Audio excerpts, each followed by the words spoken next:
ஒரு மகிழ்ச்சியான செய்தி. இதயம் நல்லெண்ணெயின் விலை லிட்டருக்கு ரூபாய் 105 குறைஞ்சிருக்கு.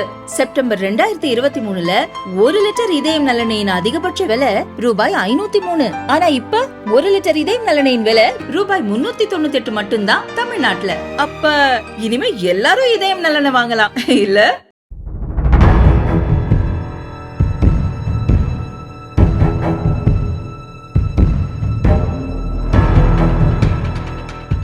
நாமக்கல் பள்ளிப்பாளையம் அக்ரஹாரம் பகுதியைச் சேர்ந்தவர் மூதாட்டி சரஸ்வதி, வயது 90.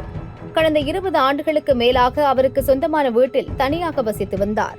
சனிக்கிழமை காலை வெகுநேரமாகியும் அவர் வீட்டை விட்டு வெளியே வரவில்லை.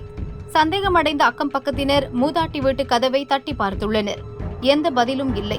உள்ளே சென்று பார்த்தபோது மூக்கு, காதுகளில் இரத்த காயங்களுடன் சரஸ்வதி சடலமாக கிடந்தார். காதுகள் அறுக்கப்பட்டிருந்தது. அவர் அணிந்திருந்த தங்கத்தோடு மாயமாகியிருந்தது. பள்ளிப்பாளையம் போலீசுக்கு தகவல் தெரிவிக்கப்பட்டது. ஸ்பாட்டுக்கு வந்த போலீசார் மூதாட்டி சரஸ்வதி சடலத்தை மீட்டு ஹாஸ்பிட்டலுக்கு அனுப்பி வைத்தனர்.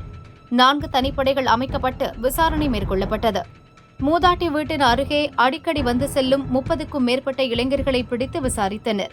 அக்ரஹாரம் பகுதியைச் சேர்ந்த 30 வயது தாமோதரன், 19 வயது கோகுல்ராஜ் இருவரும் மூதாட்டி சரஸ்வதியை நீண்ட நாட்களாக நோட்டமிட்டது தெரியவந்தது.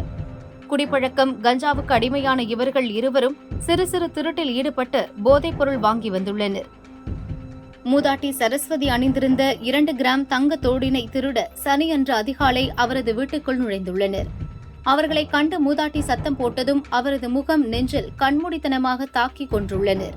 பிறகு மூதாட்டி காதில் இருந்த தங்க தோடினை கழற்ற முயன்று அது முடியாமல் போனதால் காதையே அறுத்து சென்றதும் போலீஸ் விசாரணையில் தெரியவந்தது. இதையடுத்து குற்றவாளிகளிடமிருந்து 2 கிராம் தங்கத்தோடு பறிமுதல் செய்யப்பட்டது. குமாரபாளையம் மாஜிஸ்ட்ரேட் கோர்ட்டில் ஆஜர்படுத்தப்பட்டு சேலம் சிறையில் அடைக்கப்பட்டனர்.